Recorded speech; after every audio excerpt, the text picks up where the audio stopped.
Alors, frères et sœurs, je suis en train de lire en ce moment un livre écrit par le cardinal Bustillo qui s'appelle Réparation.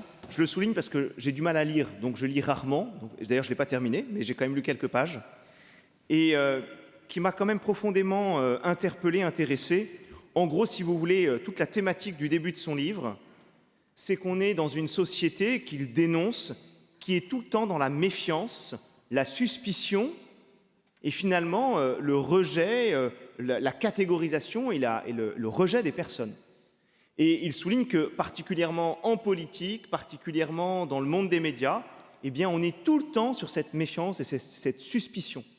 Et en fait, il nous invite à nous rendre compte que en fait, ça vient nous imbiber, que nous-mêmes, malheureusement, dans nos relations, eh bien on peut être un peu teinté de ces méfiances, de ces suspicions envers les personnes qui nous entourent. Or, la suspicion tue. Nous avons tous besoin du contraire, c'est-à-dire de la reconnaissance, d'un regard qui valorise et qui dit la confiance et même l'admiration. Nous avons tous besoin, en couple, en famille, entre amis, entre paroissiens, moi avec mes frères, de paroles, de gestes qui nous incluent dans le groupe, dans la communauté et dans la société. Eh bien, c'est précisément le thème de cet évangile, puisque Jésus est face à 10 lépreux qui, justement, sont rejetés, sont catégorisés, sont mis à l'écart. Et qu'est-ce qu'il va faire? Il va les réintégrer. Il va les reconnaître dans leur humanité, dans leur dignité humaine. Alors, je vous propose de rentrer dans cet évangile à travers les 3 figures principales, le Christ, le groupe des 10 lépreux, et puis ce Samaritain, et de regarder ce jeu de la reconnaissance qui est si important et qui combat la méfiance, la suspicion. Alors, le regard du Christ. Jésus entre dans un village, c'est lui qui est à l'initiative, c'est bien lui qui vient, et puis les lépreux viennent à sa rencontre aussi, mais vous voyez, en respectant la loi, c'est-à-dire en restant à distance. C'est pour cela qu'ils crient. Ils crient parce qu'ils sont à distance, et ils sont à distance pourquoi? Parce que la loi les considère comme des impurs, et donc du coup, il faut qu'ils restent loin. Ces 10 lépreux, étonnamment, ne demandent pas la guérison. Qu'est-ce qu'ils disent? Jésus, Maître, prends pitié de nous. Parce qu'à travers cette lèpre qu'ils portent en eux, cette lèpre est tellement importante qu'elle vient prendre leur identité. Et cette lèpre les exclut par un mal qui se voit. Alors ils sont malades physiquement, mais aussi socialement, moralement, spirituellement. Ils ne sont reconnus par personne, ils sont mis à part. Ce ne sont pas des hommes touchés par la maladie, ce sont des malades. La maladie a pris tout leur être, a englouti leur personne. Frères et sœurs, posons-nous la question, quelles sont nos maladies qui prennent tout notre être? Et je vais vous en nommer. Peut-être pour certains, parmi vous, si vous êtes chômeur ou en transition professionnelle, c'est ça qui vient prendre tout votre être et qui vient comme le bouffer de l'intérieur. Si vous êtes divorcé, eh bien vous avez l'impression d'être un divorcé, une divorcée. Vous n'êtes plus une personne qui a subi le divorce, mais vous êtes une personne divorcée. Si jamais vous avez subi des échecs dans le milieu scolaire et compagnie, eh bien voilà, vous êtes finalement un échec. Si vous avez des addictions, vous êtes cette addiction. Si vous êtes incompris, vous êtes incompris. Et puis bien sûr, si vous êtes en burn-out, si jamais vous êtes malade, eh bien finalement c'est la maladie qui vient comme vous définir. Et cela est profondément mortifère et faux. Est-ce que vous avez remarqué dans la nouvelle traduction du missel, on ne dit plus « Préparons-nous à célébrer le mystère de l'Eucharistie en reconnaissant que nous sommes pécheurs », mais on dit « en reconnaissant que nous avons péché ». Est-ce que vous voyez la différence? Je ne suis pas, mon identité n'est pas pécheur. C'est faux. Oui, j'ai péché. Ça, c'est vrai. Mais vous voyez, à travers cette petite note liturgique qui pourrait passer inaperçue, c'est finalement tout l'évangile qui est en train de se jouer. Parce que fait Jésus face à ces 10 lépreux? Eh bien, il leur dit « Allez vous montrer ». Non pas « Je vais vous guérir et ensuite vous irez vous montrer », mais juste « Allez vous montrer ». Pourquoi? Parce que Jésus reconnaît l'humanité de ces personnes. Et il leur dit de ne pas en avoir peur. Plus, il les invite à se faire reconnaître par les autres, se faire reconnaître par les prêtres, pour que les autres, pour que les prêtres attestent qu'ils ne sont pas d'abord des lépreux, mais des hommes. Jésus dit à ces lépreux, n'ayez pas peur de ce que vous êtes. Ayez confiance dans ce que vous êtes. Ayez confiance dans le regard des autres, et en particulier des prêtres. Surtout, ayez confiance dans mon regard. Alors oui, allez-y, allez vous montrer. Faites-moi confiance. Et vous voyez, Jésus fait passer ainsi de l'exclusion à la réintégration, du rejet à la reconnaissance, de l'impur au pur, de la mort à la vie. Alors, première conclusion, frères et sœurs, Jésus te reconnaît.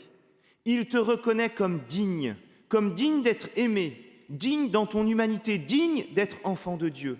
Alors montre-toi, montre cette dignité qui est en toi. Et puis avec cette expression avec laquelle termine Jésus, qui reprend finalement toute la révélation, puisqu'elle est au début du livre de la Genèse, où sont-ils? Où es-tu? Où es-tu? Montre-moi ta dignité. Sors, n'aie pas peur. Ça, c'était pour Jésus. Et puis maintenant, je vous propose de regarder les 9 lépreux. On regardera le Samaritain ensuite. Ces 9 lépreux, ou ce groupe en tout cas de lépreux, j'ai bien peur qu'ils représentent la plupart d'entre nous. En tout cas, j'ai peur de m'y reconnaître un petit peu. Parce qu'ils ont quelque chose de magnifique, ils vont à la rencontre de Jésus, mais quand même, ils s'arrêtent à distance. Ils viennent en groupe à Jésus, mais finalement, ils n'y viennent pas seuls. Ils vivent une grâce de guérison, mais il n'est pas dit qu'ils soient sauvés. Finalement, dans ce groupe de lépreux, il y a quelque chose qui ne va pas jusqu'au bout dans leur foi, dans leur reconnaissance de Jésus. Oui, ils le reconnaissent comme maître, mais pas comme Dieu.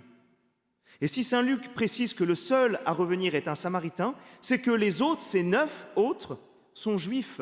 Ça veut dire quoi? Eh bien que ce sont les plus proches de Dieu. Ce sont eux qui ont reçu la révélation. Ils sont à un chouïa, j'allais dire, de reconnaître Jésus comme Dieu, le Messie. Mais ils ne le font pas. Alors, deuxième conclusion pour nous, allons-nous jusqu'au bout à Jésus, ou bien est-ce qu'on s'arrête un peu en chemin? Combien de fois est-ce que je m'arrête à distance? Et puis sommes-nous prêts à réellement lui remettre toute notre vie entre ses mains, à aller jusqu'au bout de la foi, nous qui avons reçu cette annonce de la bonne nouvelle? Troisièmement, le Samaritain. Et le Samaritain, c'est la figure centrale de notre évangile. Et finalement, il est tellement étonnant, ce Samaritain. Lui, c'est le plus éloigné, c'est le plus à la marge, et c'est le seul qui reconnaît pleinement Jésus.